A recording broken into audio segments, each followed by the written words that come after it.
Every time somebody moves back to Uru, they're bringing technology with them in their mind. I think between me and rest of them, there was always, we always felt that the talent was here. And I used to call it the 4-day city, in the sense that I could not survive in Mangalore for more than 4 days. So Suyog, after attending the wedding, he came, his gift to me was an offer letter.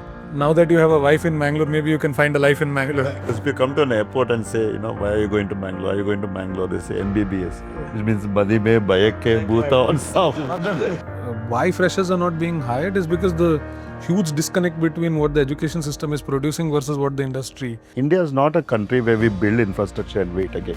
We are always going to be short on resources. And a lot of manufacturing companies are complaining that delivery companies are taking away and converting them into gig workers. 40% of India's population works in agriculture. And agriculture is less than 20% of our GDP. So basically, agriculture is a sink. It's hiding unemployment.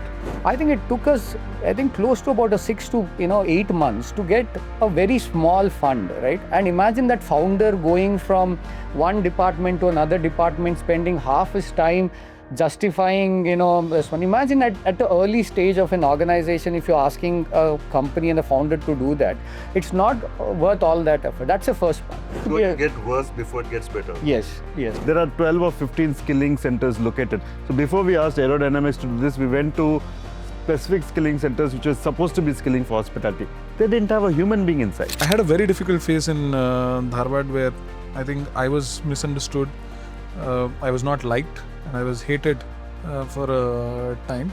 But the problem with Indian aviation is now we are a duopoly. We have 2 large airlines and we have a few emerging airlines. And we don't have enough aircraft. We are on order for more than 1,500 planes. Expand the ability of each person by giving him the power of AI to use AI. Why doesn't government use it? First year, the first semester results came. There was a group of people there saying first class, second class, third class. Our guys were like 1G, 2G, aaj hi back to go. Like I said earlier, Mangalore is at the cusp of becoming the city that it's going to become and that it's bound to become. Nobody can stop it. I think the slogan should expand a little bit. I think it should be stay in Uru, back to Uru, take to Uru, right? So if you're This is going to go viral.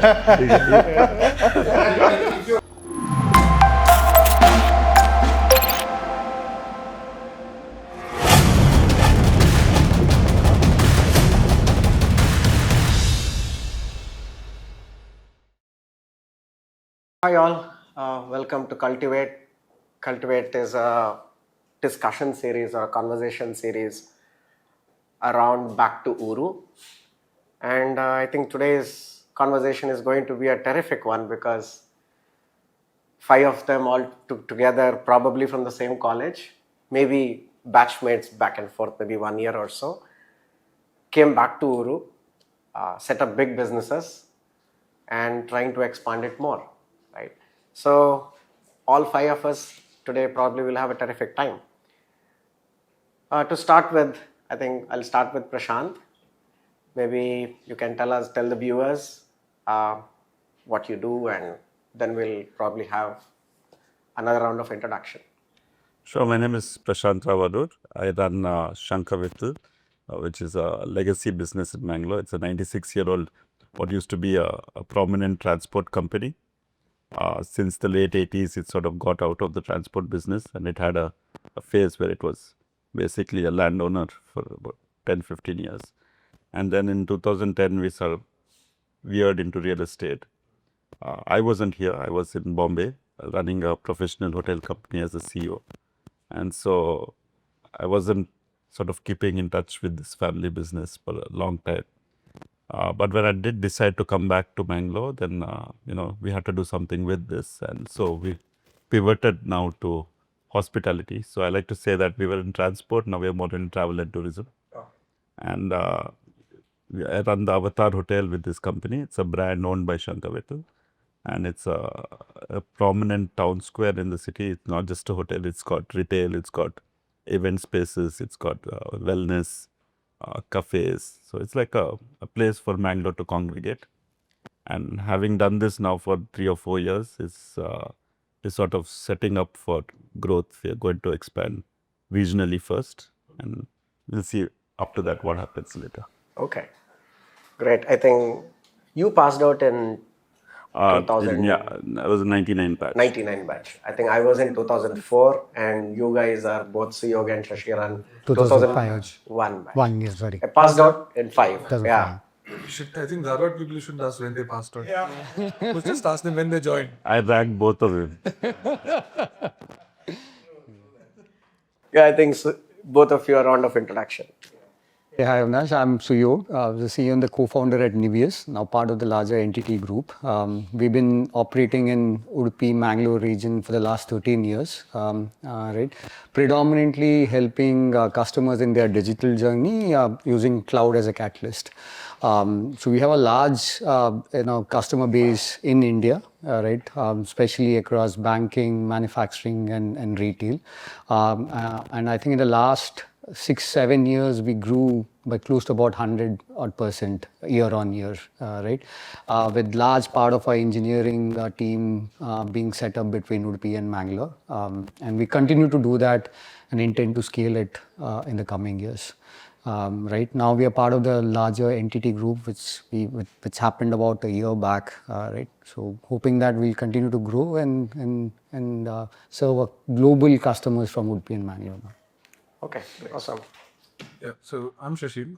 Like Suyog, I'm from the 2001 JSDF. I used to be the Chief Growth Officer at Niveus Solutions. Now we are part of entity group. I joined Suyog. They started the company earlier. I joined them a little late. I think my task was to take the wonderful work that Niveus was doing in Mangalore and Udupi to the rest of India when we started. And now we've been acquired by entity. So the responsibility shifted from taking our story to rest of India and Southeast Asia. We are infusing the goodness of Niveus and what this region has to bring into the entity group and to the world in general. So I think my responsibility now is shifted to build, solve for the world from Mangalore and Udupi and take the stories out. Okay.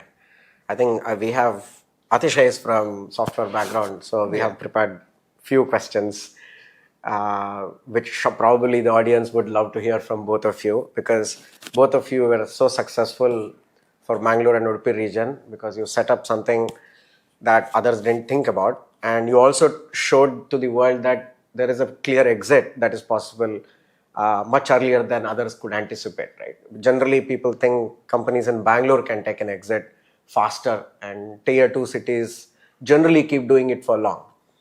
So when someone says back to Uru, what does it personally mean to you, Prashant? It means that like 10 years back, it was just a thing that people say, okay, I mean, back to Uru is something just to probably attract talent and grow the business. But today that back to Uru is going to something, and what does it personally mean to you?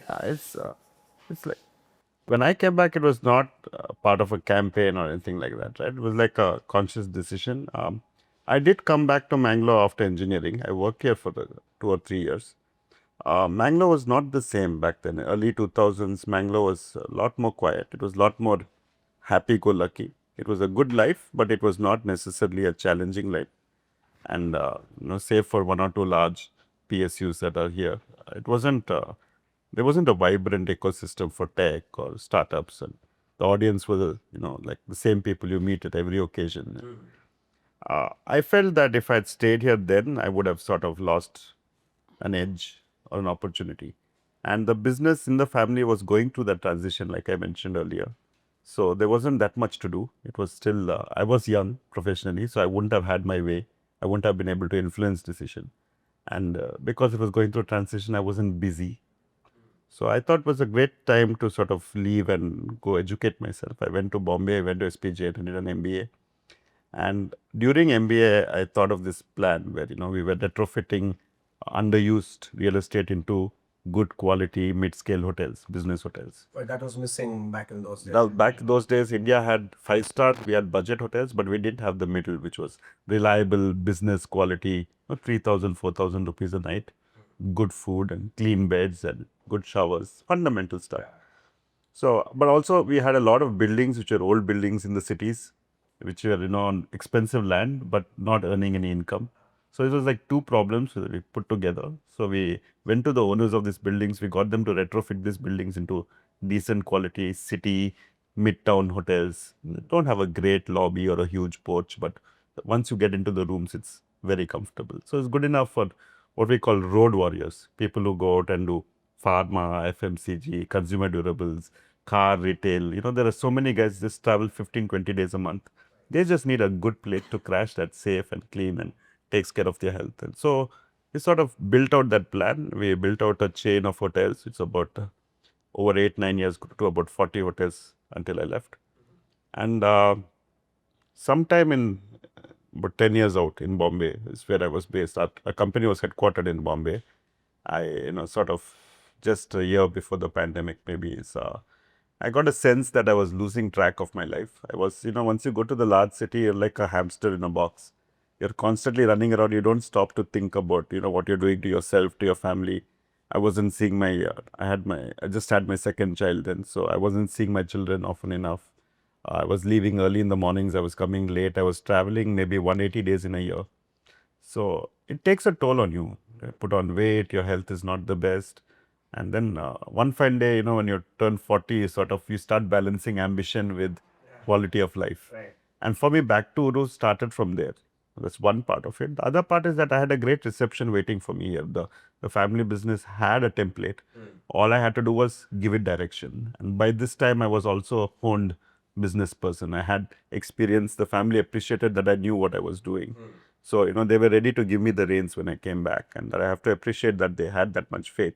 I took a big bet on the Avatar when I came back. It was not a small investment. So, most families would have been cautious. And Avatar was back in the year? 2021. Okay. Yeah. So we built it during the pandemic. It was very scary because we had already decided to build it. We had already borrowed to build it. So there was no going back. There was only way forward. We didn't know if conference halls would ever open again. So we actually opened piecemeal. We opened the bakery cafe first. We opened the rooms later. We opened, the restaurants after that. We opened the conference a good year and a half later because we didn't want to sort of overcommit and then, because these have to be staffed, these have to be operated. You can't have this huge fixed costs and no customers. And so it was difficult times. It was definitely, lot of second guessing involved.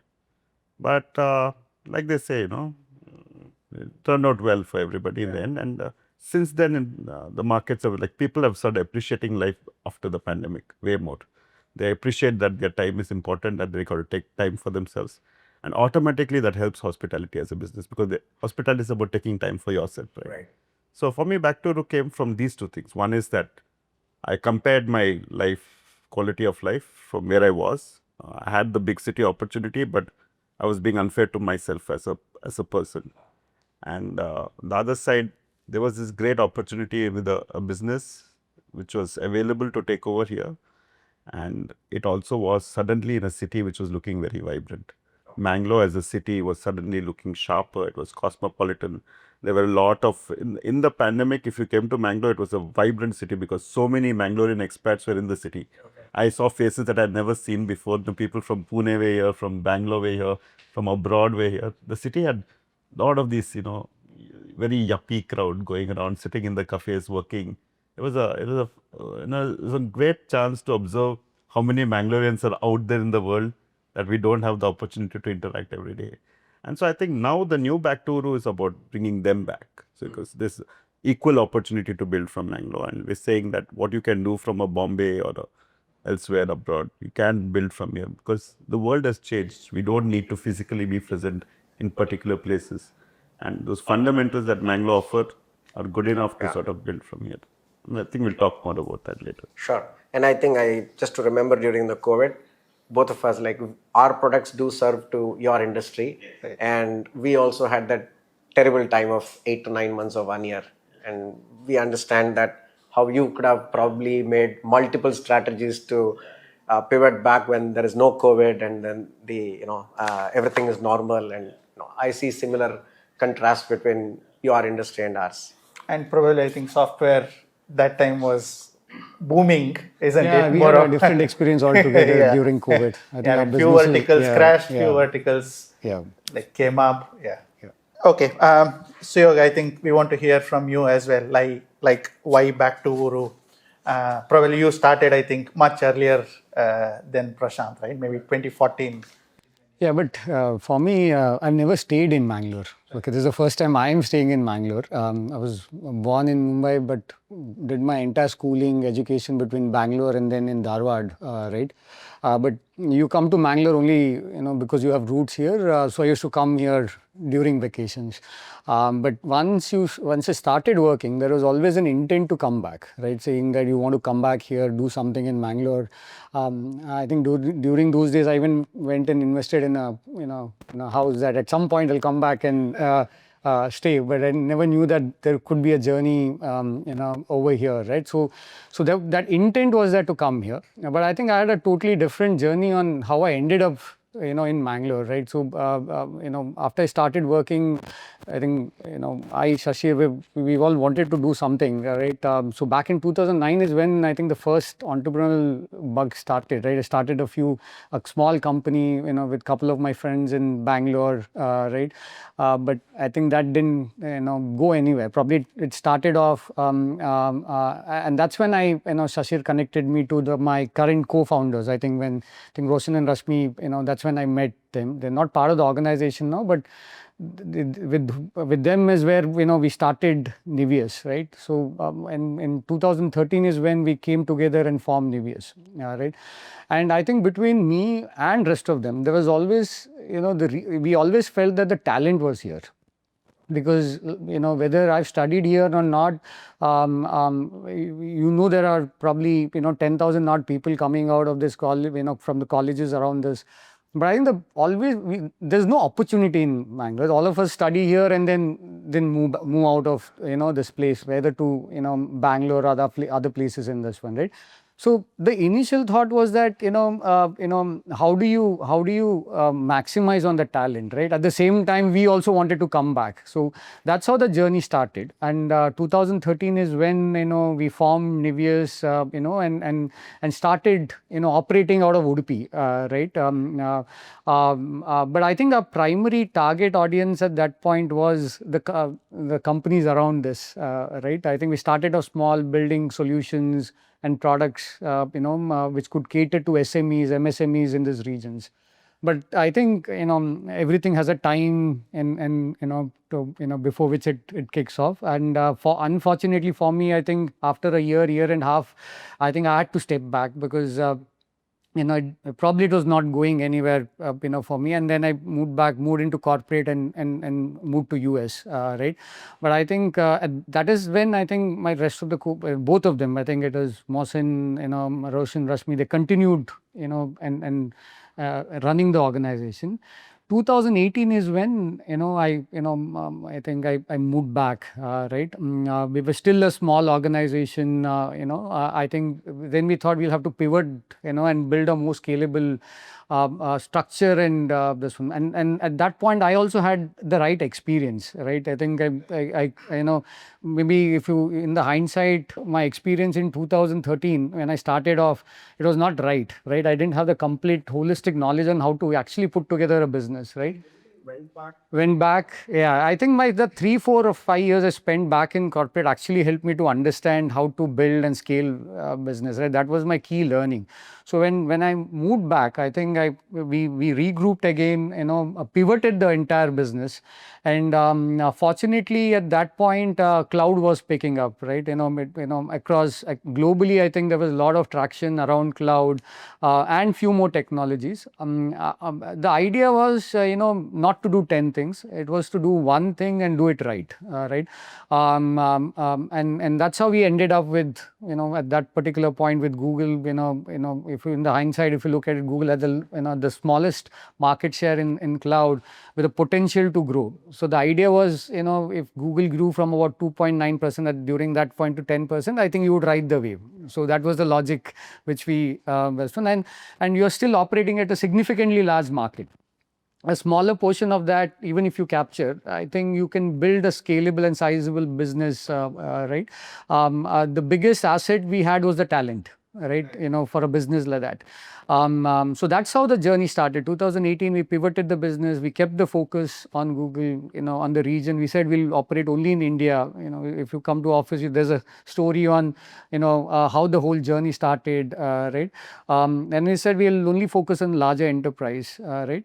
But one thing we doubled down and we all were aligned was that as we start scaling, we will double down on the investment in Udupi and Mangalore, right? I think it's not, and during those time, I think while today everyone wants to come here and scale and put and set up the businesses here, I think, when 2018, when we started scaling, I think there a lot of feedback which we got, why are you doing it in Mangalore? Right? It is much easier to do this, in a city like Bangalore because the talent is easily available. But I think for us as founders, I think, you need to have, the larger vision and the purpose in building it, right? And purpose was to, do it here and to kind of build something in this region, right? So I think during those days, we took a bet that whatever happens, we are going to double down on a hiring and build something here, right? And if you look at the investment we did in setting up our office in Udupi, and that's when it was, we were just scaling up. We took a larger space first in Udupi where we couldn't even fill half of it, right? And we took that in. That was a big bet over there. And then our Mangalore office, which is close to about 250 people now, of a size about 16,000 square feet. We had only 5 people when we started that, right? So we took bold bets, in terms of those investment, that we truly believed that the business is going to grow, and we're going to do that in this region, right? So that's how the whole journey started. And fortunately for us, I think whether it's a timing and the market and COVID especially, the fueled that growth, right? From 2018 onwards, I think we from a small organization of about 30 odd people, we started doubling down quickly. In probably now, if you look at 6-7 years, we're close to about 1,100 people. We grew almost 100% year on year, right? And I think we not only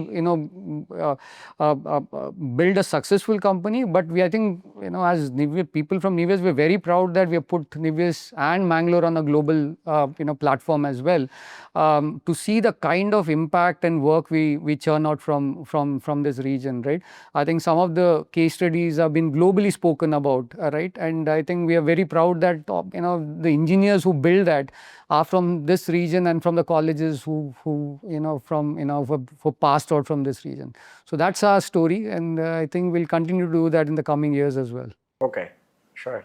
And Sashir, is it an emotional thing to come back, or is it all aligned with the business, or what's your thoughts on that? I think, like Suyog, I don't think I've ever lived in Mangalore, but I did grow up in Karkala. So I have 3 paths to my Mangalore. So we put Karkala, Mangalore, and Udupi into one. Yeah, no. So no, I think I was coming to my connection to Mangalore, in fact. So my connection with Suyog is a little beyond us as friends in college. In fact, our dads are friends. They work in Vijay Bank together. We didn't know this before we met in Dharwad. But my parents, I was born and brought up in Ahmedabad. So a lot of people don't know that. So the first 8 years of my life I was in Ahmedabad. And the shift happened from Ahmedabad to Karkala directly because my dad got a promotion and he joined the Karkala branch there. I hated my first move to Karkala because from a big city like Ahmedabad, moving to a town like Karkala was a big shift for some reason. I was 9 years old when that shift happened. At that point I didn't, but then I gradually got used to the lifestyle here, and I spent significant amount of my time in Karkala. So I did my SLC there, and then Manipal, and then went to Dharwad. But for me, like Suyog said, once you finish your graduation, you move to Bangalore, right? I'm saying that's where you get your first. Most of us, because we were a part of the .com boom, so Bangalore was just taking off at that point in time. So pretty much all of our friends ended up in Bangalore. So it is only then that my parents almost retired and they shifted to Mangalore and made Mangalore their base. So Mangalore became a town for me to come back to meet my parents or attend weddings. Yeah. Right? And I used to call it the 4-day city, in the sense that I could not survive in Mangalore for more than 4 days. Not four, because after a point there was nothing much to do and I used to get bored. I don't know whether I would get bored, right? So I'd come on a Friday evening, leave from Bangalore, or maybe a Thursday evening. Friday here, attend, have gyros, a lot of gyros, and then go back on Monday evening. And at any point in time, I never considered coming back to Mangalore, right? And this is then. Suyog used to keep coming to Bangalore after they started the company, and then they were scaling up. And he used to come and stay in my place. He would share the stories of what is happening with Niveus and so on and so forth. So I knew what was happening, but even then I didn't want to come to Bangalore. So COVID played a different role in my life. I relocated to Bangalore. Not relocated. I moved to Bangalore temporarily to be with my parents.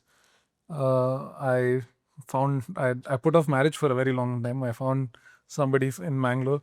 I met my wife during COVID, and she's a doctor. So because of and she was on COVID duty, so we could meet. During COVID, and then I decided to get married during COVID. So the joke was that Suyog, after attending the wedding, his gift to me was an offer letter. He said, now that you have a wife in Mangalore, maybe you can find a life in Mangalore. That was the story, right? She briefly had him for an hour before she lost it. Lost these. That's funny, because if you come to an airport and say, why are you going to Mangalore? Are you going to Mangalore? They say MBBS, which means Badi Me, Bayake, Bhuta, on South, which is the main reason why people go to Mangalore. And I had my reasons of not moving to Mangalore and how it has shifted for me. First, like all of you know me from my Dharwad days, right? I'm overly social. I need I need the right balance between work and social life. And I always used to think that the quality of life, when you choose where to work and where do you want to settle down, you look at three aspects, right? You look at the quality of work, you look at the quality of the social life, and you generally look at the quality of your standard of living. So I thought I had everything in Bangalore and there's nothing to move back to my. But then I made this decision to move to Bangalore for multiple reasons. One, of course, my wife is a doctor here, so it made more sense for us to continue being in this region. Secondly, joining Niveus was, I was not compromising on anything I did. In fact, my profile was better than what I was doing in my previous organization. So I said, why not? You're not compromising on your job, you're not compromising on your lifestyle, you're living a more wholesome life. So why don't you take a bet? And like Prashant said, I think things have changed in Mangalore drastically from when we initially started working, right? It took me a year of adjustment, about 6 months, to move from a fast-paced lifestyle in Bangalore to a slightly slower-paced lifestyle. But within 6-7 months, I started appreciating everything that I had.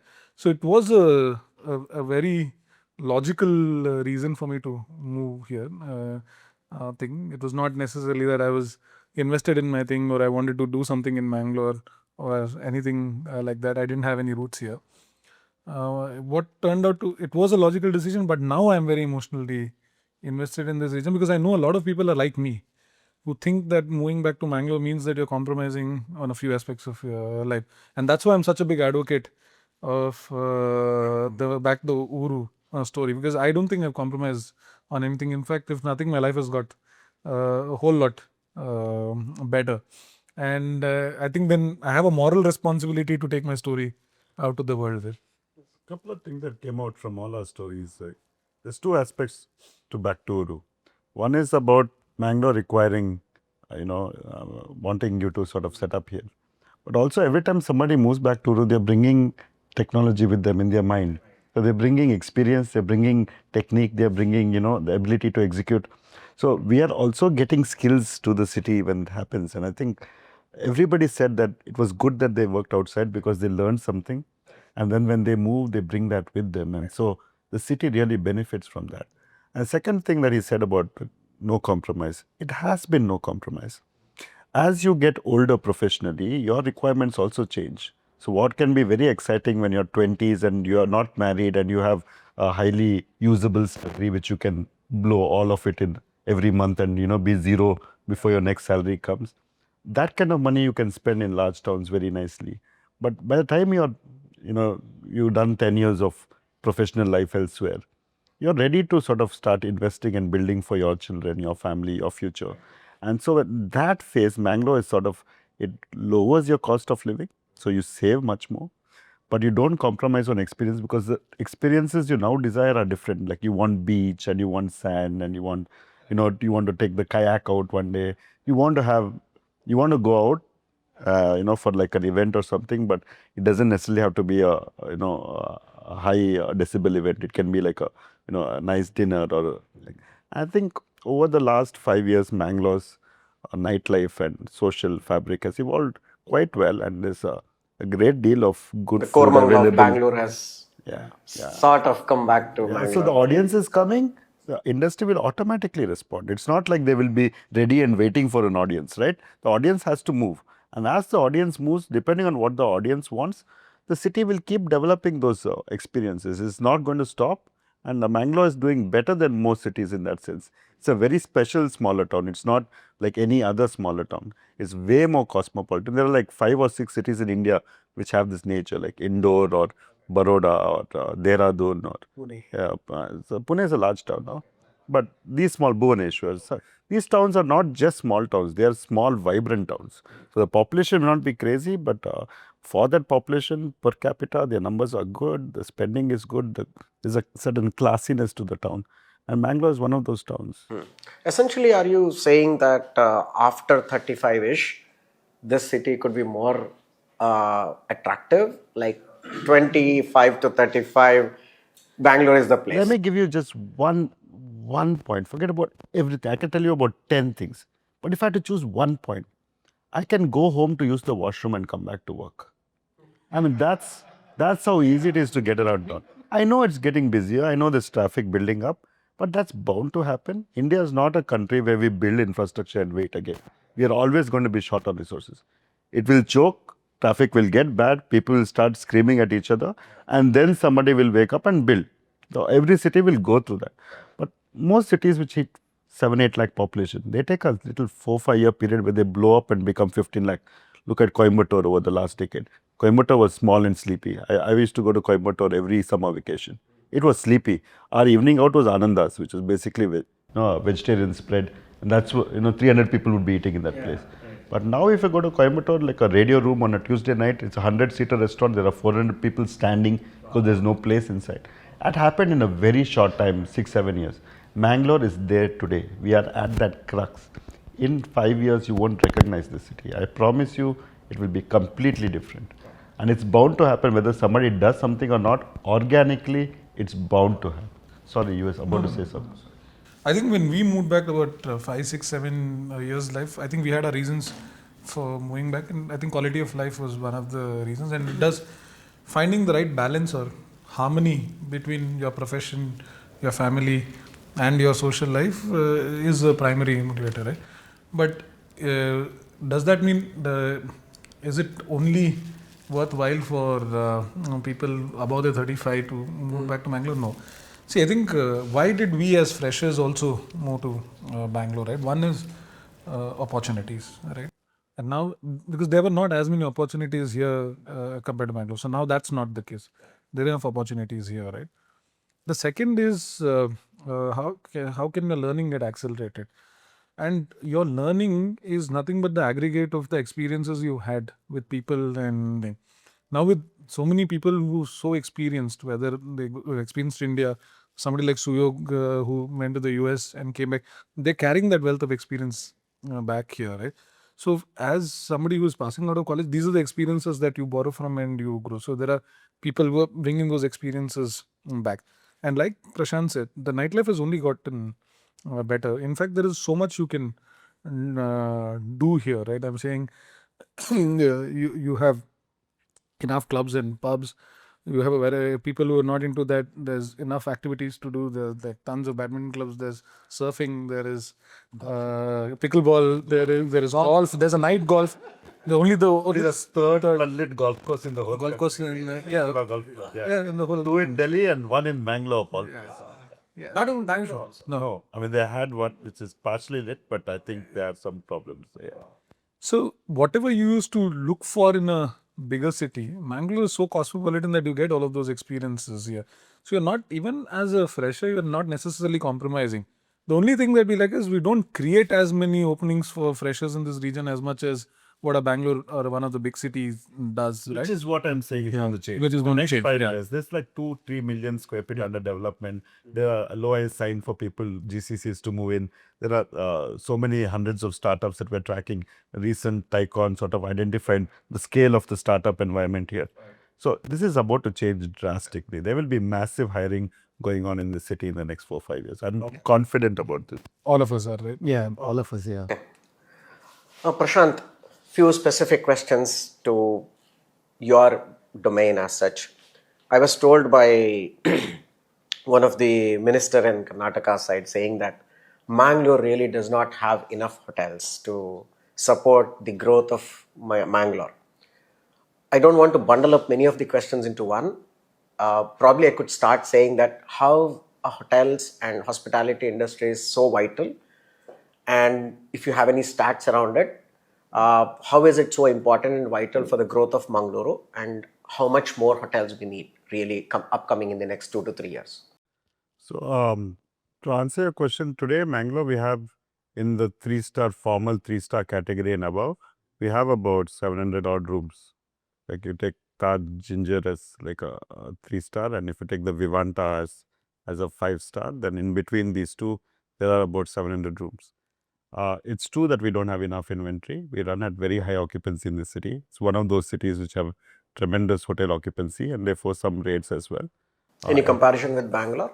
Yeah, it will be more expensive than suburbs of Bangalore. The city 5 stars of Bangalore might be more In terms expensive. of occupancy Also, they'll be doing, but we don't have huge inventories. We are like, our largest hotel is 100 rooms today. So Bangalore has these giant hotels as well, right? But you know, as we speak, I'm tracking about 700 rooms under development.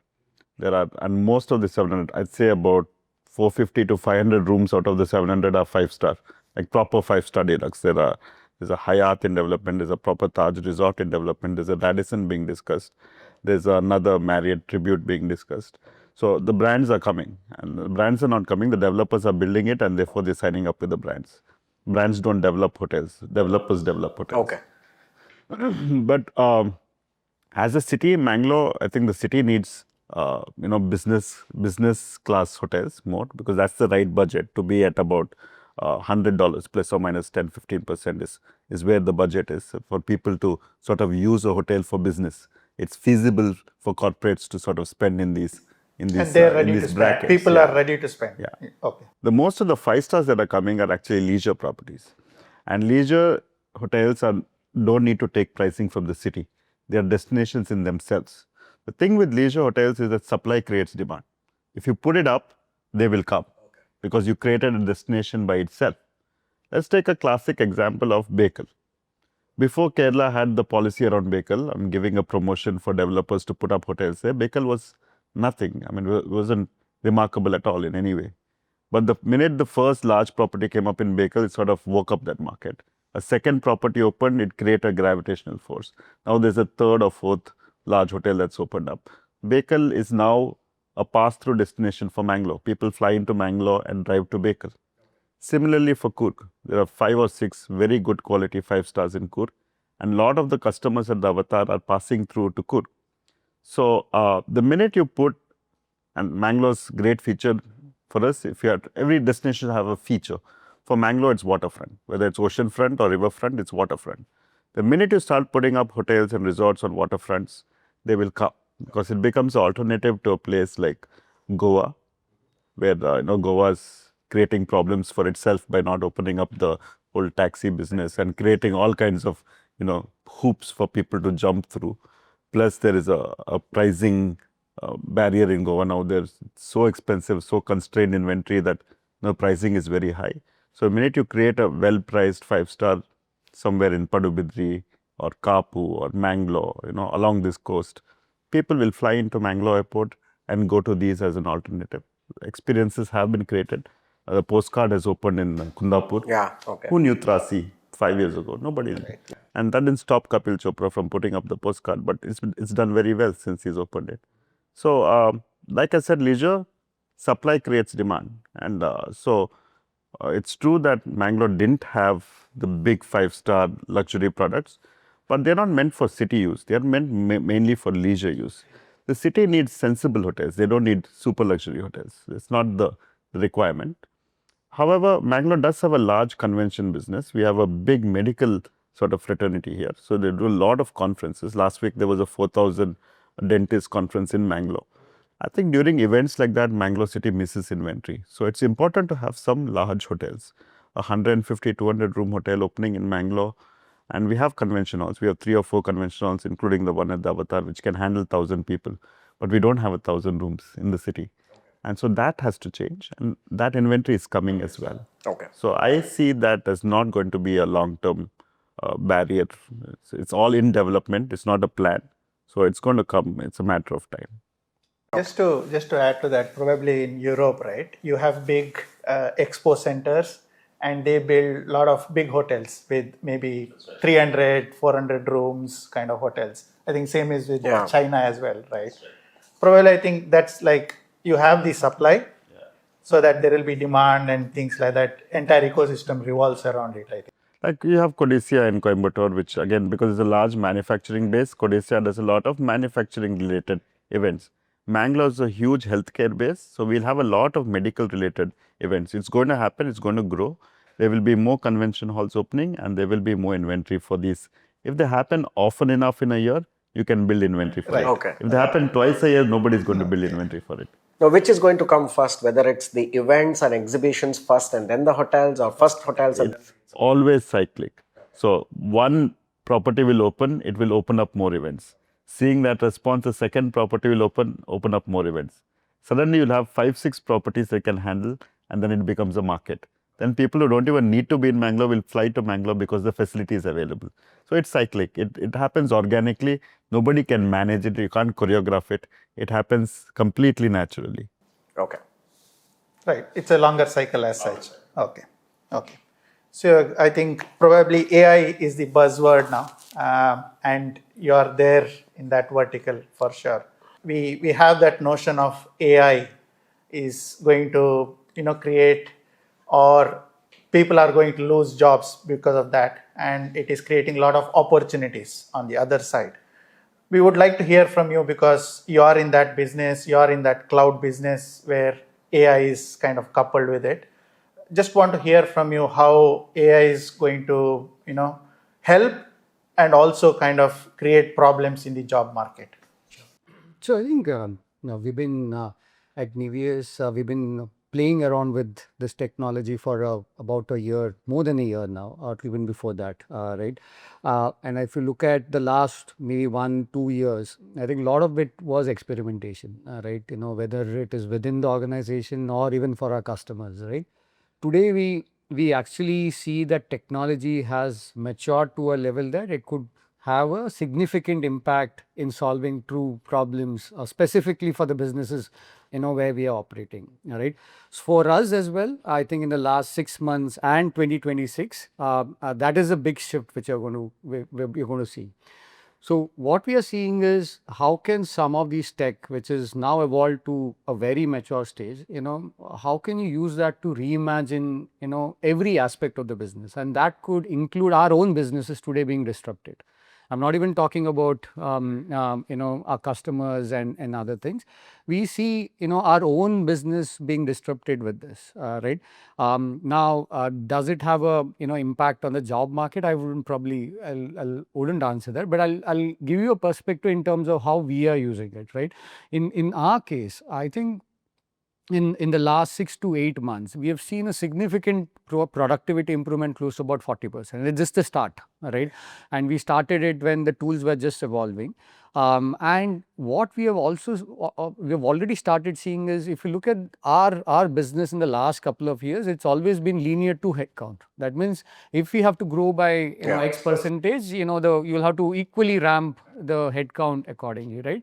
we have finally started seeing that curve slowly flattening out. That means I can continue to grow, but I think number of people whom I need to actually, now deploy to solve some of these, I may not require at same number in the future, right? So that's the big shift which is happening, and that is because now in most areas of our own business, we are deploying AI as part of it, right? In fact, if you look at our own business, we churn out close to about a million lines of code, which is probably a small indicator in terms of how we measure it, every month, right? With close to about 45% productivity improvement in that, right? So that's our part of it. So if you look at our customers, now we are also in a state where, you take any business, it need not be software, any business, right? I think we are in a stage that if if I had to start any existing business today, right, and apply AI through that, I can reimagine the whole business in a totally different avatar altogether, right? Now that is the potential of tech which is coming out, right? And that is driving differentiated experiences for our customers, significant productive improvement, in the way you do business. With lot of mundane tasks today, you don't have to now require manual tasks for that, right? And potential to kind of build businesses with significantly lower manpower. So today, if you look at a lot of businesses which are just coming up, you may not require the same amount of manpower which would require which for the same business which if you had to start few years back, right? So that's a significant shift which is going to come in the coming years. And for us as organization, where we see potential is how can we take this tech to our customers and help them reimagine that whole business and workflows using this tech. So that's what where we see opportunity and shift happening using AI. So probably your training programs would have changed. See, I think we have to, for us, everything has changed, right? I know, because I think, what we believe is that if we don't consciously look at disrupting our own businesses, I think, we are not, someone else is anyway going to do it differently, right? We start rather, looking at our businesses differently. So we started this exercise for us a year back, and we have seen that, and that includes not only bringing in that tools, into what we do, but I think the biggest challenge, not only for us, but even for our customers, is the adoption of that, right? And how do you actually adopt it at scale? How do you, make sure that every aspect of that business now uses AI, right? That's the biggest challenge for anyone today, because it's easier to go and purchase these tools and then, give it to everyone, right? But how do you actually deploy it? How do you maximize the productivity using that, right? That's a bigger challenge today, what we are trying to solve with that. And training and, enablement and kind of building that evangelism within the organization becomes very critical, as you start adopting it. But when we had conversations before we entered this podcast, because you both are tech giants, we got to know from these business heads and HRs are saying that they're given a momentary pause on hiring because of the advent of AI into coding and deployment of projects and things like that. And maybe everybody is confused as to like how we were confused back in COVID when this COVID is going to open up. Nobody knew, and it went on for 3 years. How much of clarity you guys have on the advent of AI into your businesses, and is it really going to keep pivoting in the next 2 years? So what's your thoughts on that? Anybody can take. Okay. Oh, yeah, I like to. Okay. So I think one, I think the technology is, it's not, it's evolving. Okay. Right? I think even if you look at us, we have taken a decision that we are not going to be obsessed with one tech, right? Or one particular solution which is coming out in the market. The reason being, the tech itself, which is coming out from different, forms, are evolving, and it's, and each one is getting better than other over a period of time, right? So we are not going to be obsessed with one tech, but we are going to take the best which is available for us which will allow us to solve the problem in a in a better way, right? So that's this one. Now, are we confused? And do we have clarity and where this is going to head? There is, because you don't know how this is going to evolve over a period of time. What is the end, North Star metrics, what we're looking at, right? But I think our thought process is, I think, we want to be part of the process, right? Nothing is perfect. Everything is evolving at this point. And we are going to be part of this journey in the next couple of years. We know that this is going to have an impact on what we do for ourselves and our customers. And it is important that, we start adopting it, as early as possible, right? Only then you would know what are the challenges, in what are the, advancement in this, right? If you're staying out and then looking at how others are using it, it's not going to benefit. So we have adopted it.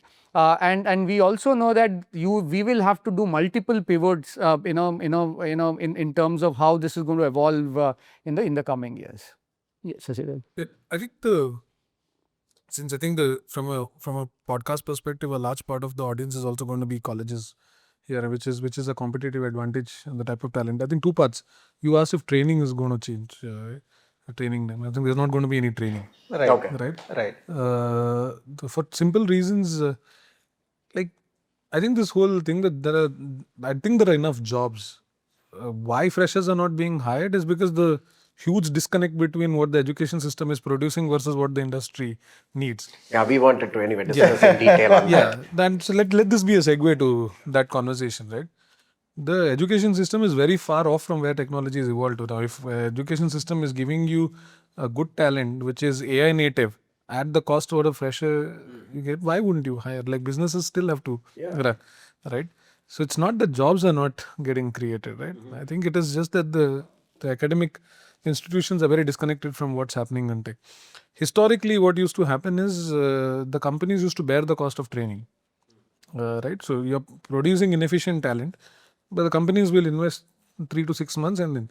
But the second problem there is there are two problems there. Why companies won't invest in training? Because the average tenure of an employee has come down from 3.7 years to about 4.3 years to about 3 years, and it's keep coming down. People are not going to be loyal to one organization for 4-5 years, right?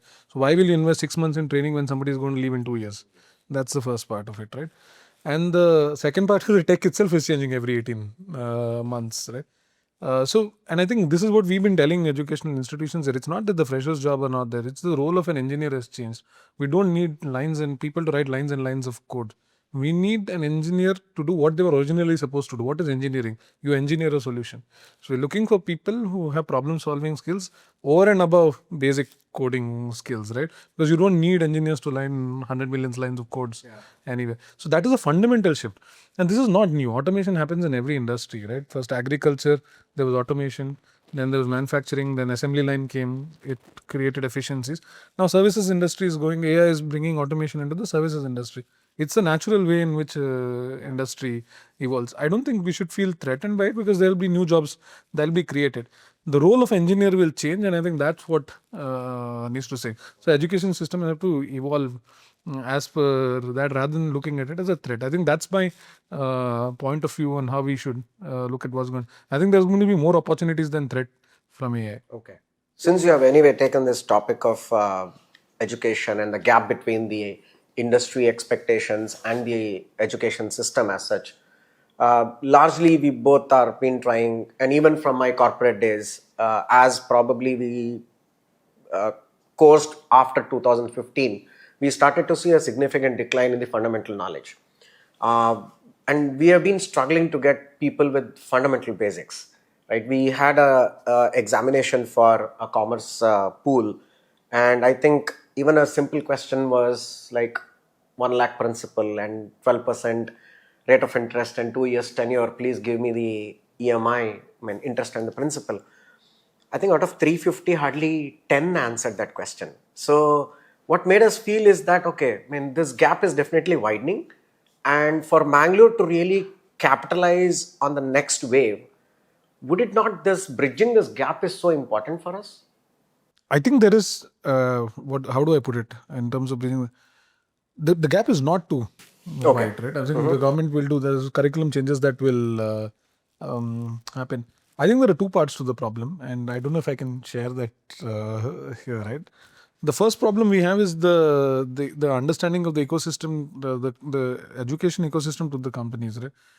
We're still not getting preference to the best talent yet. So the whole ecosystem is still works in a way because a placement officer is measured on how many people Salary you package, place and yeah. average salary package. So the first preference is always given to some of the larger companies. So today we don't do a lot of campus interviews. We actually do a lot of off-campus interviews, and we do a lot of things because it allows us to bypass the colleges itself. yeah. And but for that you have to solve a fundamental problem in terms of your own brand Training and branding. Okay. because you don't not only have to create a corporate brand, you have to create an employer brand, right? Because you have to solve the first problem of how do you get the most exciting talent that is available in this region to actually first look at you as a preferred choice of thing, right? So we'll have to solve that nexus between placement officers and thing, for a lack of a better word. We also, a lot of companies don't do here is they don't tell their stories out in the market. The employer branding is a little bit of a problem, right? That's the first part of the problem, because that's the talent pool that you attract. The second is, and when you talk to faculty members here, they are overburdened with administrative duties that the college. You cannot improve the quality of talent that is coming in unless you have a program that enables faculty members. So if you were to talk to any faculty member today, they say that the amount of overheads that they have to they don't get time to actually, well, and there is, we keep going and saying that we will take a student out, we will give them access to an incubation center, we will give them access to labs, let's say Google and Microsoft will come and set up labs in the things, right? So we're giving them access to operationally make them better, right? But the teachers, the faculty members are not getting trained enough to change the way a student thinks or how they look at the peripheral skills are not getting built, right? And I think that's the fundamental challenge. So somebody also needs to look at it, and that's been the point of view. Whenever we discuss with colleges, that's been a little bit of that's been the point of view on where the gap is. Okay, I mean, correct me if I'm wrong, anybody can answer also. Like, we are thinking that the current curriculum and the way it is delivered is not making sense to an employable candidate for us. And probably in the past 3-4 years, we left the filter of CGPA and things like that. We just let it off. You clear our interview. I mean, you're okay with your basic and fundamental knowledge. That's it. Go ahead with that. So interesting to me because I've been hearing these two guys speak, and I'm in a completely different industry, and we have such similar problems. In hospitality, for example, the hospitality education has gotten expensive. Hospitality job is still an entry-level job. It starts a little over minimum wage when you start out, and then you have a long career and keep building into it because a lot of the teaching happens on ground. So there's no shortcut to doing time on the field. And the only way to learn is by serving time. It's like the army. You have to sort of get in at one end and you just keep growing, and so long as you know your fundamentals, it's a long-term career. But at the cost that current hospitality education is coming out at, I can't see how it's feasible for students to fund that education and then start on the floor of a hotel, which is like where you start. It's in the front line of a hotel. So I think more and more, like, for example, hospitality education graduates are going to go into middle management directly. And with maybe somebody to sort of coach them on the ground. And 3-6 months, they got to be flying solo. Because if they can't, then that education is no good for them. What we have done instead is we looked for a skilling center. Fortunately for us, in the Avatar Hotel in Mangalore, we have this aerodynamics aviation, which is a wonderful airline training program. So we said, here's the idea. That aviation, they're already looking at people. So here's a fun fact. 45% of India's, or 40-odd% of India's population works in agriculture.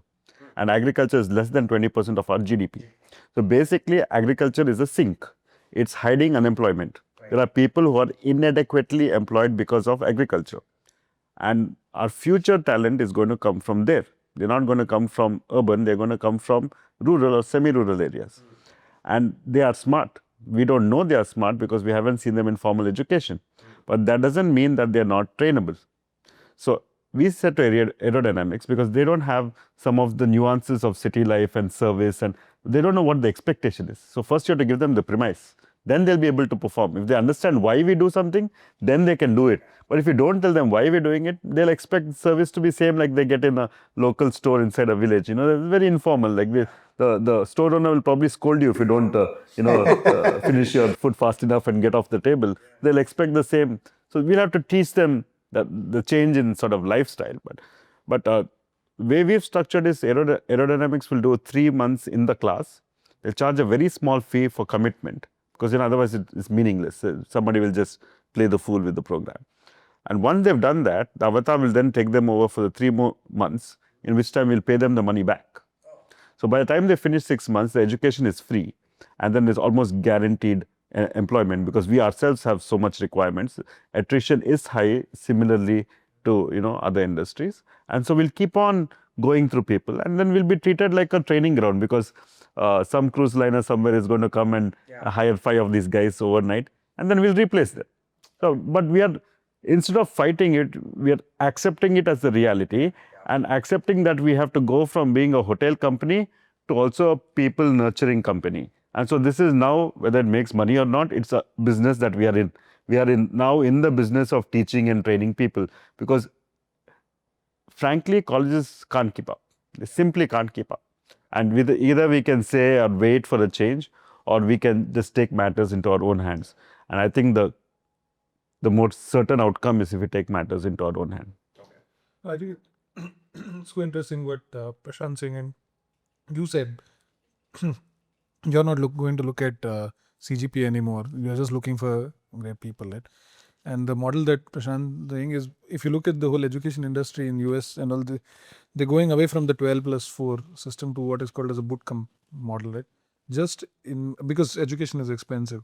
So only invest in skills that are relevant for you for the next 3 years. Absolutely. And then park some of the funds to upskill yourself at a later point in time. Because in 2 years on the job, that person will show his ability, choose his interest, and choose his own career, and allow him to grow or her to grow in the avenues that they excel at. I think government has come up with some sort of scheme, right? Certification scheme. After 12, you can take up. But these exist and look fancy on paper, but on the ground, there are 12 or 15 skilling centers located. So before we asked aerodynamics to do this, we went to specific skilling centers, which was supposed to be skilling for hospitality. They didn't have a human being inside. So there's a big gap between what we think is going on and what is actually going on. So, And a lot of manufacturing companies are complaining that the delivery companies are taking away and converting them into gig workers. Yeah. So the talented pool supposed to be who had a diploma or an ITI in automobile or mechanical side, they're getting into gig. Tell me, if that gig job was not an opportunity, why would somebody do it? They're obviously filling a gap. These are guys who want to work on their own terms, hours. One guy wants to work 23 hours a day, the other person wants to work for 5 hours a day. Please, welcome to choose what you want to do. Okay, this is about Uru as ecosystem. Probably Mangalore, Udupi, in general, any tier 2, tier 3 cities within this Udupi Dakshina Kannada district. What is missing, what is present in hospitality, be it in hospitality or be it in IT sector or things like that. So, You want me to go first? yes, please. Okay, so the good things about Mangalore is one, it's well connected already. It's compared to most tier 2 towns, it's well connected. Number 2, the market has a lot of capital. So if you require infrastructure, which is private participation, there are enough private parties who can build out for you.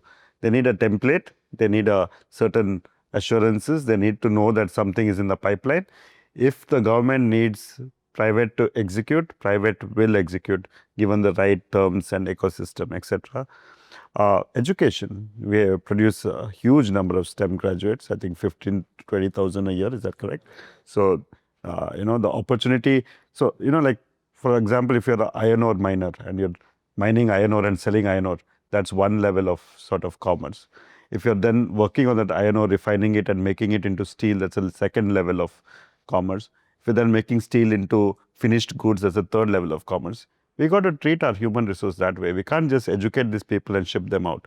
We got to educate them, then we got to employ them here. We got to build economy with these people. So that, I think, we're now a part of KCCI, TIE, the Indus Entrepreneurs Mangalore. Coastal Karnataka Tourism Development Corporation. We have the Pilikula Golf Club. So all of these organizations in different ways are trying to sort of build that ecosystem out. Is that enough? Like you said, these many institutions or Chamber of Commerce and like all entities are trying to promote. Out here, that's the effort to use the great the throughput of graduates that we have here. We have great healthcare. We have good weather in the sense that our weather is a very healthy weather. We are on the sea. The sea acts like a thermostat. We are never beyond 35 degrees, and we're never under, say, I don't know, 20 degrees. So it's tropical holiday weather. I mean, it's a little humid, of course, and we have air conditioners in most spaces. And the mornings and evenings are quite pleasant. In terms of weaknesses, I think there are a few, especially from tourism side. One is our airport. While it's, I think it's great that it's been privatized, and I think Adani as a group have a great plan. I've seen the plan for the next 30 years for this airport. It's And what is it going to be? happy thought. I don't know if I'm allowed to share all of it, but from what I understand, the existing terminal can still be doubled in capacity in terms of plane parking. So it went from 7, it's already gone to 10. I think it can go to 14. But they have a complete east terminal plan. So where the old cargo terminal was, an entire hillside is also going to be a terminal with a road through the valley going across. And they can park another 35 planes over there when they develop that. So they have a blueprint where they can handle 40 flights an hour. If it comes to that, if the city demands it, the airport can deliver it. So our airport is good to go. But the weakness of the airport is the length of the runway, which doesn't allow large aircrafts to land. And so in the end, you can add number of planes. At some point, you got to increase the size of the planes. You can't just keep adding number of planes. And so for larger international connections, to move more people and to have better airline servicing this airport, we will need runway length.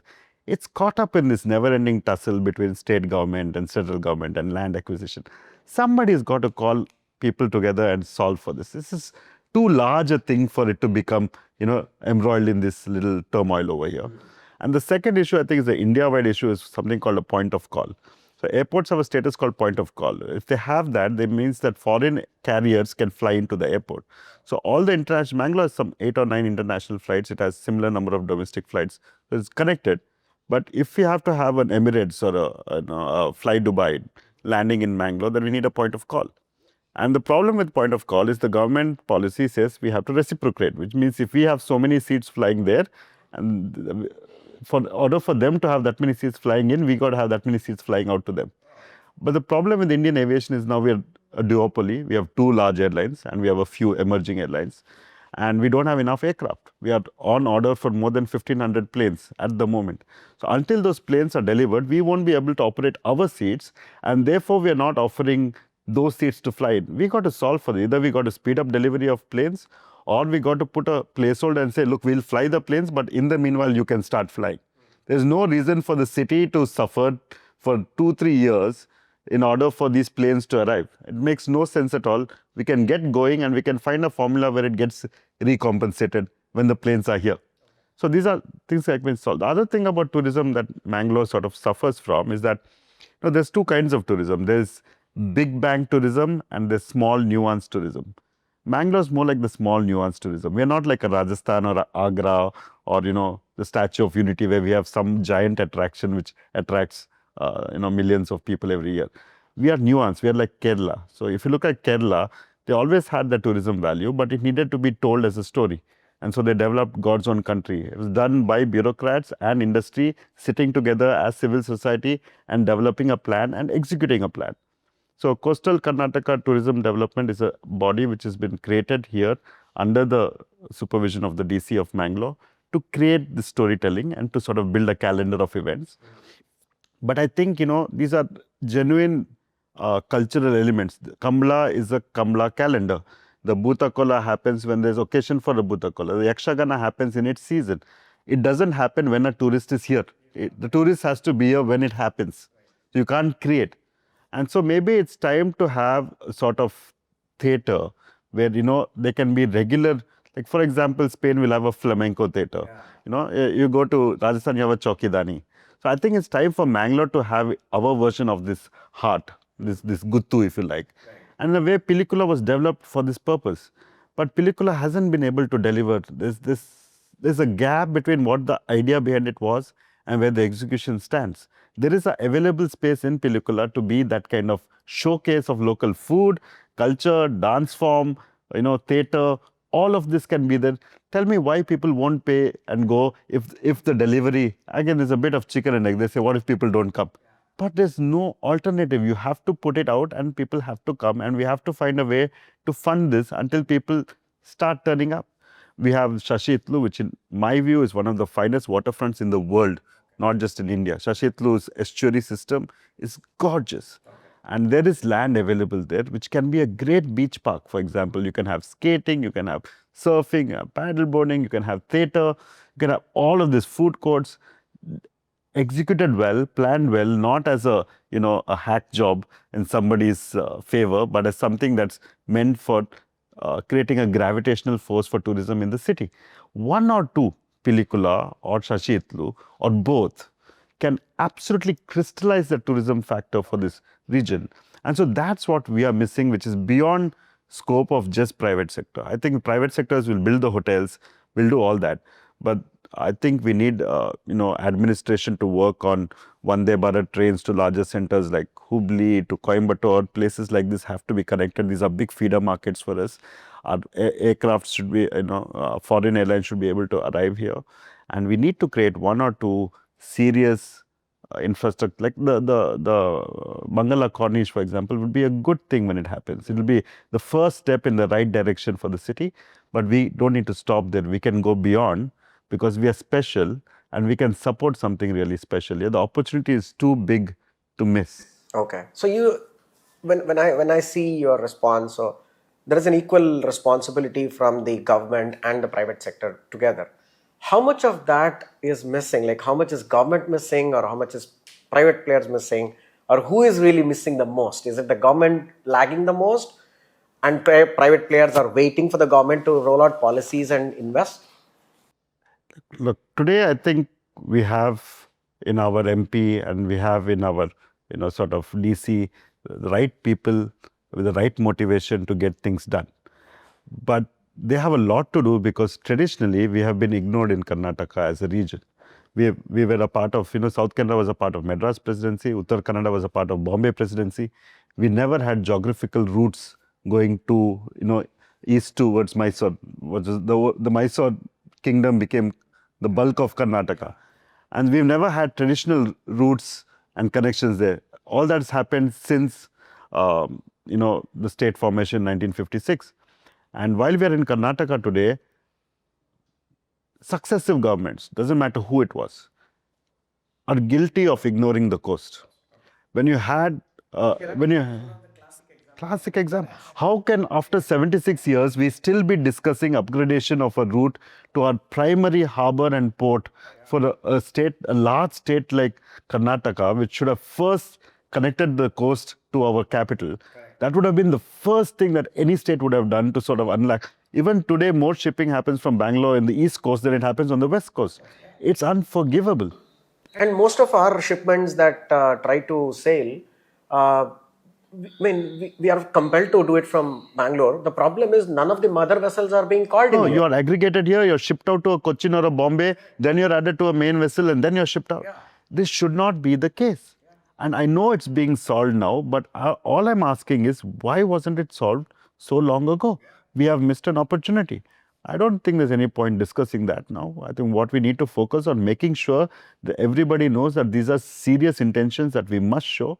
And I think as private people, we would want to see government showing some urgency in these matters. I know there's a lot to do, but these are all very urgent matters. They need to be solved quickly. Okay. And Sashir, both of you can answer it. We spoke about what is good with Back to Uru. It's so good for companies here. People are rooted here. What is in top 3 in your mind that is missing and needs urgent attention? I think, I do think that there is a government intervention that is needed, right? If you look at Bangalore, how did Bangalore become an IT city? we are at the tipping point, right? But we need something to tip the favor and then scale this whole thing out. When Electronic City was created and you were given subsidies, like the tax subsidies that were given, it was a government initiative, right? We are again stuck in this thing saying we want more capacity, infrastructure. I think Rohit says this well, right? He says it takes three things for a city to grow, right? Quality of life, quality of infrastructure, and quality of work. I think these are the three things, right? And life is, because I'm saying we are from a biodiversity perspective, I think this is one of the best regions. So I think quality of life is there. Quality of work, whatever is there is good. I'm saying we are pretty much doing high quality work irrespective of which industry we are in. Quality of infrastructure has always been questioned, especially in ITs, that has been questioned. All right. Now, the question is who's going to do it? It's a chicken and egg story, right? Like, will the private sector invest in capacity and then do we convince the companies to come here and set it up, or will the companies first look at it and then we will build? And I think, of course, Rohit and some of the others are doing their bit to build world-class infrastructure here. But I think what needs to change is that there is government infusion that is needed. Like we had an SEZ in, we do have an SEZ, but we need an IT park like thing. We need that supply of infrastructure to come from the government. We need tax subsidies, export subsidies to come in to give us that initial momentum. And then I think scale will take care of it. There has to be an incentive for the companies to set up here, much beyond than only talent, because talent is available. One common answer you get from Bangalore is that there's no land in Dakshina Kannada. That's not true. There is land. Between Mangalore and Udupi, there's enough land in the whole Nandikur region. If you put that land together, give it a policy and say, look, we'll give you this FSI, we'll give you this high-speed connection via Mangalore Airport to Mangalore, we'll give you a high-speed diagonal road from here to Udupi. They have the Udupi-Belman road. You develop that to high-speed IT corridors, a high-speed train between Mangalore and Udupi. It's absolutely, the traffic is already established. You can see the buses overflowing. You know that there's demand. So it's not like an experiment. Mangalore may not be able to support a metro today. Larger towns have been denied a metro. That's fine. But intercity, absolutely it can support even today. So the Mangalore-Udupi corridor has already got, the DPR has started for access control, and that's welcome. But also great opportunity to start laying the plan for a high-speed rail network. Why do you want to then break the road and do it tomorrow? Lay the space for it today when you're doing this whole expansion.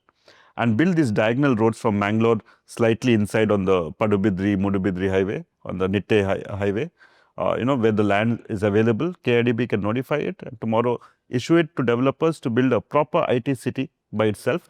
So you have all this prosperity without spoiling the quality of life for the citizens of Mangalore, who will, first thing you say IT is coming, they will say, oh, but the traffic is going to go. I mean, they've seen Bangalore. Bangalore is such a bad example of infrastructure management that nobody wants to be a Bangalore, which is not right, because Bangalore has great strengths, right? Bangalore has thrived because of, if you listen to what portion Bangalore has of India's IT services exports, it's untouchable. And so it has that. The reason that people mistrust it as an industry is because it destroys infrastructure if you don't provide for it. And so we have made all the mistakes in Bangalore, but we must now have a PhD on how to do it properly for other towns. So Mysore, Mangalore and Hubli and a few other towns perhaps must today have a 30-year plan on where various industries are going to be placed, how their people are going to move. That writing that plan and zoning it as per that plan is not a great exercise. You get a good agency to do it for you one time. Even the public sector in Mangalore, private sector in Mangalore is talking about doing it with their own funds, because we don't want our city to get destroyed. So we want the city to grow, but we don't want opposition for the city to grow for these reasons. And so we are talking among ourselves whether we should produce a document that says this is how our city is going to grow. Either you produce it or we'll produce it, but we'll not grow and haphazardly in the way that other cities have destroyed themselves. Okay, so Sashir covered the tax benefit, the support from the government, and infrastructure, and Suyog. So I think they've covered all the larger problems and at this point, right? But I'll tell you where at least from my standpoint, where I see what needs to change. I think there's a good momentum now, right? I think whether it is us, a lot of other founders in the thing, they've taken a bet in Mangalore. We've taken a bet in the city on how things are. And today I think there are two parts of it. Most of them called out, right? There are two variables. One is the private sector and the government. I think the private sector and us, a lot of things. These are more variables which we can control, right? So in the last 2-3 years, what has changed is, I think, everyone coming together, right? Irrespective of which body it is, whether it is IT, KCCI, and that's a big shift in Mangalore, right?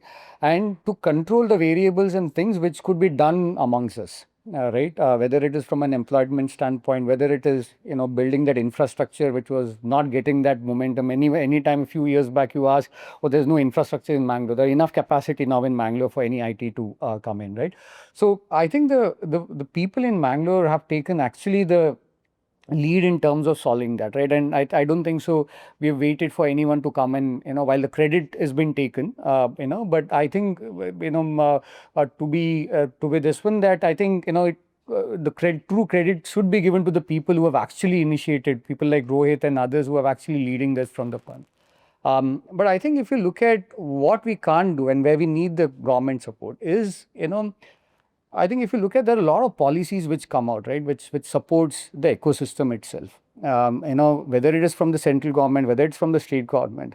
I think someone has to actually assess how much of that is actually being used by the companies. A company of our size can't, find it, and it takes years to get together to kind of take benefits of that, right?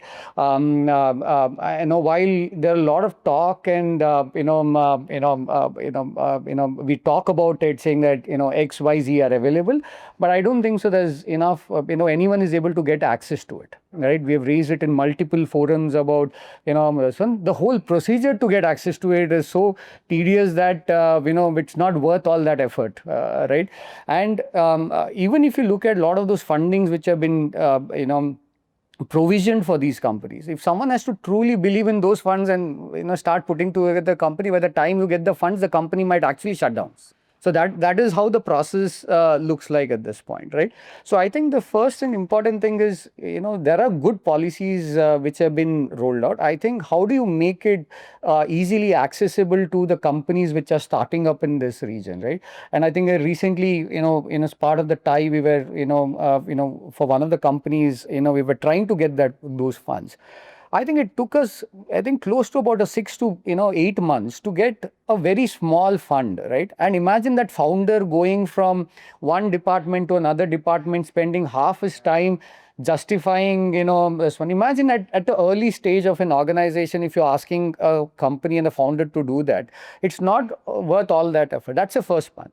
The second one, which I'm just, the problem where we see is the whole infrastructure itself, right? I think we've got the momentum. We've seen the people coming in, especially in IT, there are a lot of companies coming in.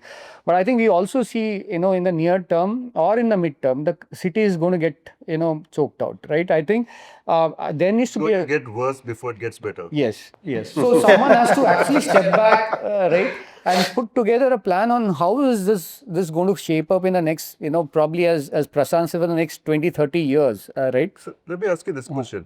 We talked about how AI will affect your business, right? Like we said, the hiring might reduce because you can pull more out of each person. It's sort of, you expand the ability of each person by giving him the power of AI to use AI. Why doesn't government use it? Why do we have so many human beings in government who have arbitrary powers, who one spoke can choke the entire delivery? Why isn't there more AI so that the government policies get rolled out without any arbitrary powers? The problem with India's execution on government is arbitrary powers.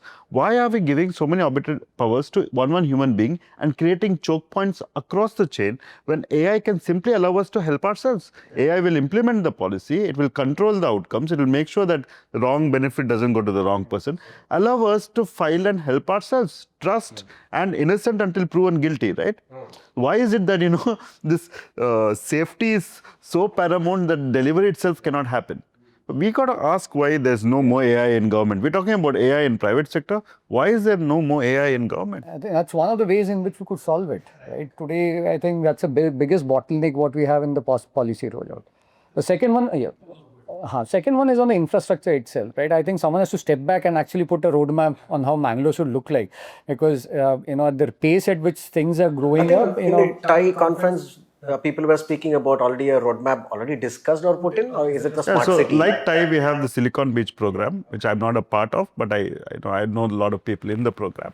And so Thai is about growing the startup ecosystem, which for us is a long-term punt for Mangalore, because startup can make more wealth than any other sort of activity. So startups are very important, and we have a lot of homegrown talent. We have entrepreneurial nature in the city. The city has always been known for entrepreneurs.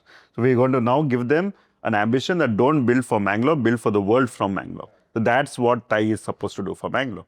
But Silicon Beach program, the way I understand it from the outside, is more about making Mangalore a better destination. So it's about infrastructure, it's about lobbying for getting the right sort of services and facilities in place.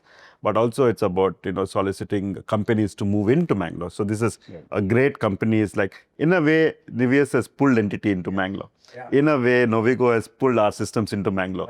And the funny part is, like, while these are inward investments to these companies also suck their parent into the city, which shows you that there's fundamental a healthy ecosystem here. Otherwise, why should they bother with a town in our, where we rank in the sort of scheme of things? So my only point is that, Silicon Beach will then work with maybe a roadmap. If we don't get a roadmap, then we'll produce a roadmap, because we care about our cities. Not that just because we are promoting Mangalore to grow and become a larger, prosperous town, we are doing it because that's how everybody improves. If you don't grow, you die. That's the corollary to not growing. So people who say that Mangalore must remain the same, I have no idea what they're talking about, because anything that stays the same is basically, the world is growing, so you're staying the same, which means you're shrinking. You're not staying the same. So you have to grow, but the growth will have growth pains in the short term, but hopefully we'll have a blueprint for the long term that, we come out of this in a much better fashion than, we are today. Yeah, I think we are now trying to understand that all of us are from the same college, right? Definitely we know each other, we have spoken a lot, we have played a lot together. And we played with Sashir with more fierce competition and in cricket. And there were a lot many cut tests that in the college, Sashir was most of in prominent cut test.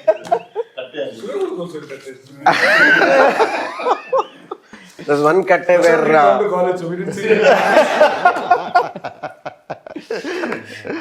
I think each year it named after someone. I think that's how it is. Yeah.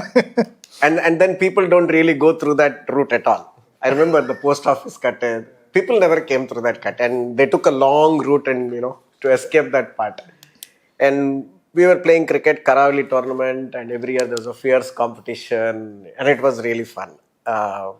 So we all know each other, and just probably to put back yourself back in 2000 and see yourself, reflect ourselves back. What is that one or two characters of ours or has taken and helped you to grow this business?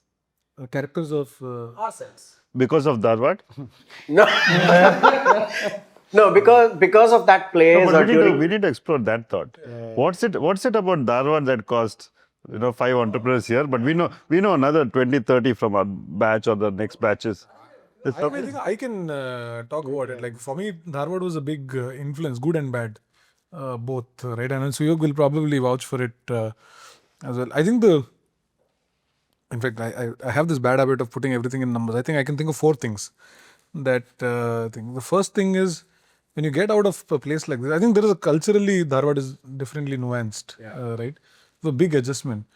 And the adaptability for me was a big thing. I struggled to survive in the first year, right? For me, that adjustment, mental adjustment. And I think adaptability is one of the key skills you need as an entrepreneur to survive in the industry when you build something of your own, right? I think the second thing is you're kings in your own world, right? You come from this whole protected world, your small set of friends in Mangalore, and then you suddenly you have the same attitude. I think somebody tempers you down in a place like that. For lack of a better word, let's not call it ragging. I definitely got harassed. Right? But I actually look at that time as today. There's one thing that I really think is a big differentiator for me as an individual is my ability to adapt to personalities rather than expecting them to adapt to me. Right? And that I had a very difficult phase in Dharwad where I think I was misunderstood. I was not liked and I was hated for a time. I could have come out of that experience, out of that, and it could have been a trauma, but I think it ended up being a learning for me. Right? It got me thinking on why am I in the center of the storm all the time? And you can blame the world for it, but then you realize maybe you're the cause for it. And then I think that learning helped me adapt to people very easily, and which helped me succeed in my profession as a salesperson. The third is, I think most of us who, at least not, I got through CET, but a lot of my friends who came there were all Tulukota guys, right? Which means they didn't do well in PU. But these are all backbenchers, absolutely street smart people, right? Like if I take names of the friends that I hung out with, everybody is doing well. They're all successful in the field they are. I think it helped build a little bit of a social intelligence that most people difficultly lack. And that social intelligence, how to deal with situations, how to problem solve, how to navigate complexities, how to survive. I think we learned some of those skills there. And I think the biggest thing, like if you look at Niveus, just if I have to stitch a small story together, how SDM played a role in Dharwad played a role in this. Once you build an actionable network, right? Abhiman, we spoke about Abhiman earlier in the thing. He was how Suyog connected to Google in the first place. He was the one who did the introduction, right? And then when I moved to Mangalore and I joined Niveus, Suyog's, I had not still joined Niveus, but of course we were in the talks. Suyog said, we need to, Roshan, he and Rashmi and Mohsin were thinking about setting up an office in Mangalore. We didn't have an office in Mangalore, we were only in Udupi. Suyog said, could you put me across to somebody who will help? The first thought that came to mind, Sudesh. I introduced Suyog to Sudesh, and that's how the first office of Niveus in Mangalore was in Sudesh's building. So that's the second Dharwad connection. The third, I think I was having a conversation with Prashant. And I told Prashant, we're doing a great job of talking to customers, landing deals, of course, through not landing deals, landing conversations. Right? But when a customer is making a decision to place an order with you, there's obviously, you're competing against, let's say, some of the larger companies which are headquartered in the primary cities versus companies placing an order with a company based in a tier 2 city. And they said, we need to do something to change it. We need to get customers here. And I think Suyog and I were thinking about putting a marketing property together, which is an IP, where we said we get customers to Mangalore and create an event. So we created an event called Horizon Next. The big problem was we wanted to ensure that when they come to Mangalore, land in Mangalore, till the time they leave in Mangalore, every experience gives them a flavor of how the ecosystem is solving for them. So we came to Prashant with the problem. Prashant said, leave them to me. We will curate the entire experience for them. And then he brought his team together. We wanted to protect it from airport to airport. Yeah. So the time they landed till the time they left, we wanted to make sure that there's no gap in that whole journey. And so, because we're just an emerging destination, we had to sort of make sure that we create a flawless experience. Yeah, that event actually has the highest conversion rate for us, big conversion rate. And Niveus is now Avatar's favorite customer because most people come to Niveus on our team and say, what minimum can we do? Okay. And Niveus comes to him and says, what maximum can we do? And so the whole premise starts. Do they bargain a lot? No. Not really, okay. They don't need to because we don't overcharge. No, but coming back to Dharwad, I think he did a fantastic job of sort of summarizing. It was the jungle and the laws of the jungle applied. Yeah. So we had to fend for ourselves, eat or be eaten. It was literally, when we went to Dharwad in early 2000 or late 99, 2000, it was the law of the jungle. And so here we were boys, like you said, very cloistered environment, taken care of by parents and residential school in my case. But suddenly we were here and, 4,000 rupee pocket money I had, I still remember. And I had a 3-bedroom house that I rented for 2,000 out of that. So my rest of my money was 2,000, which will last me about 15 days. The next 15 days, we had to earn money to survive over there. So I was actually doing gigs. I think my journey with hospitality started because of Dharwad, because I used to go pull shifts at the Hans Hotel in Hubli. Oh, really? And so they needed somebody to manage music. They needed somebody to, handle a busy night. I would often get behind the bar.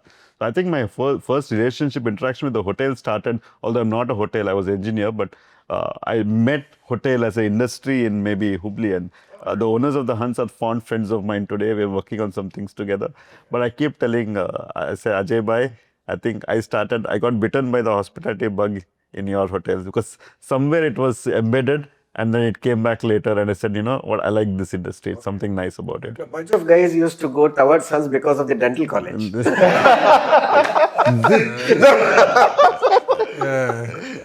So it was just an additional motivation that it was on the way. If you put all the boys in one college and all the girls in one college, you're going to create some sort of frequency there. So it's a matter of time, yeah. But Prashant and my story might be similar. Suyog probably had a different story with that. I think both Prashant and Sashir have covered most of it, right? But as Sashir called out, today, if you look at the people, most of them are successful in that batch, right? And most of them are backbenchers. I think the most important learning, at least for me, and I think I've been having this discussion with Sashir, was that I think we got comfortable with failures. Yeah. Right, how to handle it, right? That was the most important lesson. We got shameless. Yeah, shameless. And I think for us, today that is I think the most important asset what we have, that we are okay to, Try and fail. Yeah. right? And There's no stigma of fail. Yeah. So, we can go through that process. First year, the first semester when results came, there was a group of people there saying first class, second class, third class. Our guys were like 1G, 2G, Aaj back. And it took, for the first 15 minutes we were shaken. And then we celebrated. And last year, gate.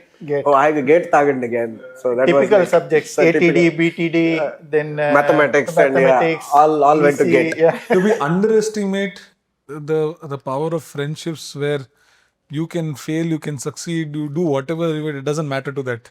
We got to give credit to this guy called Trevor. He was a Mangalorean Catholic who lived in Dharwad. And so the whole day when you sort of suffered, at the end of the day, you came here to have a nice meal, and all the boys from Mangalore would be in this room. Yeah. It somehow kept us alive. I think he made sure that we didn't die in that place. I mean, the fact that we could lean on each other for some support and some laughs at the end of a very long and difficult day was like, it's a savior, I think, in hindsight. The only reason we would fight with each other is if that last piece of chicken was yours. Yeah. Tapri conversation or podcast conversation? So I think Tapri conversations. The language is more floral in it. With that Gurmit and Lafda and Gurmit, like the actual. Same thing. I think those were the most fun moment. I think now, probably, I don't know, we don't do that enough. Tapri idea. Yeah. I think back then gaming had started. I think It was I think early days then. Cafe. We were still on the concept of internet cafe, and we used to light. I think what was it, Counter-Strike? Yeah, Counter-Strike. Everybody sitting in sequence, and you can't see them because they were behind curtains, but all kinds of swear words were flying around the room. I'm fairly certain they were not only internet. They were more than gaming centers.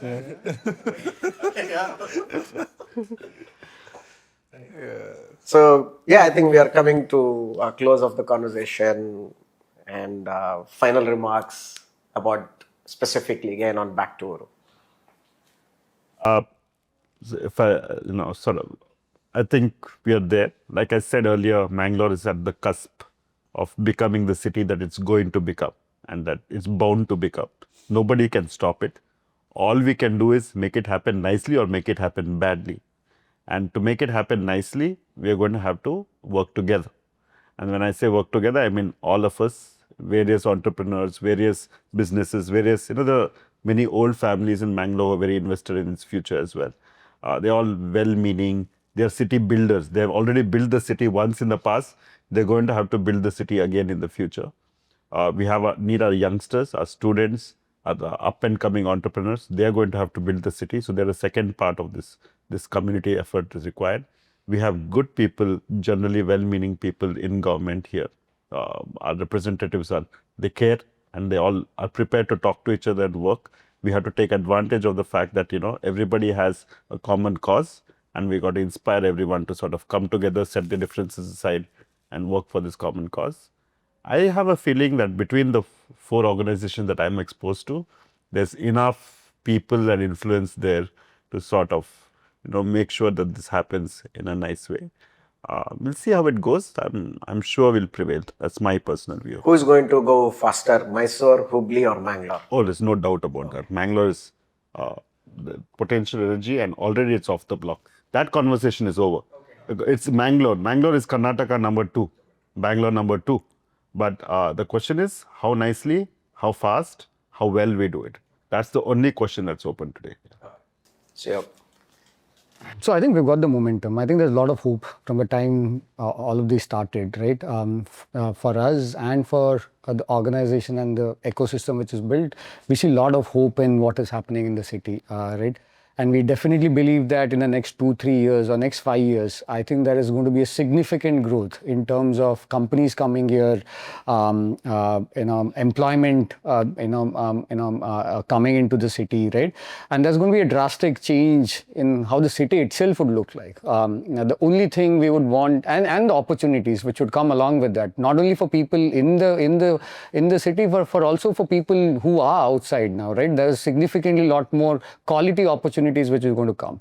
The only thing we'll have to see is how are we going to plan the next 5 to 10 years, right? And it has to be thoughtfully done, and we don't want to follow the same thing what will happen with other cities, right? So that's the only input I would have. Otherwise, I think we are in the right direction and we are hopeful that there would be a significant growth in the next 5 years from here. Yeah. I think the slogan should expand a little bit. I think it should be stay in Uru, back to Uru, take to Uru, right? So if you're This is going to go viral. if you're a fresher, there are two things. There are wonderful opportunities in companies. Think of entrepreneurship as an option. It's a great time to start a company in Mangalore. It's an actual profession that you can actually consider, which in our times nobody would have encouraged us to take, right? So that's so back to Uru is for people like us. Hope we've inspired, including the two of you, we've inspired enough people to take that mid-career decision to move back to Mangalore, work in Mangalore, stay in Mangalore. But take to Uru, I think that's a very important part. If you in your 40s, you're probably in organizations where you can influence decisions. And if you're from Mangalore and you are in decision making or influencing decisions, convince your companies to set up something in Mangalore. So if you look at Namit from Bose or Anand from EG or even Ravi from Ingche, that's what they've been. The Mir Group was putting up the net zero conference next week. Yeah. They've been they're in positions where they're actually able to influence and they're able to sell the Mangalore story. So if you're in one of these positions, take your companies back to Uru, right? So that's. But trust the sales guy to come up with a hashtag for the whole conversation. See, really, he made it. Pakka sales guy. Yeah. Just to add to that, I think probably as IT is in focus, probably non-IT commodity exports are also kind of picking up. Like we are one such example, right? It's more of a commodity because export is easier because you have food connectivity. So the funny thing is with TIE, everybody is not a tech startup. Yeah. A lot of people who are joining TIE are from family business. And it's important because family business are traditionally SMEs. They've been run in a particular business for the last, this company that we're sitting in is 96 years old. But our past doesn't prevent us from changing and restarting in a different industry. So a lot of these people have been working with artificial walls of ambition, which can be breached. They don't need to cater to only those smaller markets. They can now cater globally. So, I mean, if I asked somebody 5 years ago, if you're going to build an agri-business where you're going to take in fallen arecanut leaves and ship it as dinnerware to the US, somebody said, I'm crazy to come up with that idea. So I think you've sort of shown it. And if you can do it as a startup by raising institutional capital, why can't a family-run SME, redeploy existing capital that they already have into building out these businesses? And so we'd like to see that. We'd like to see SMEs in Mangalore also come to the startup party. So not startup as a business, but startup as a new venture within their like entrepreneurship, So I think that's a big side of where our economy will grow going forward as well. Okay. I think we are done. Thank you very much. Hope you loved it. Enjoyed? Thanks. Thank for you. Very good. It's wonderful sure. to chat with you. Thank you. And you guys. Yeah. We should have it with the Tapri next time. I think Dharwad doesn't get enough credit for what it has produced. Yeah, I It's know. time to put SDM on the map as well. I don't think so. Yeah. They even You know what they call Harvard? The Dharwad of the West. Okay. All right, thanks. Thank you. Thank you.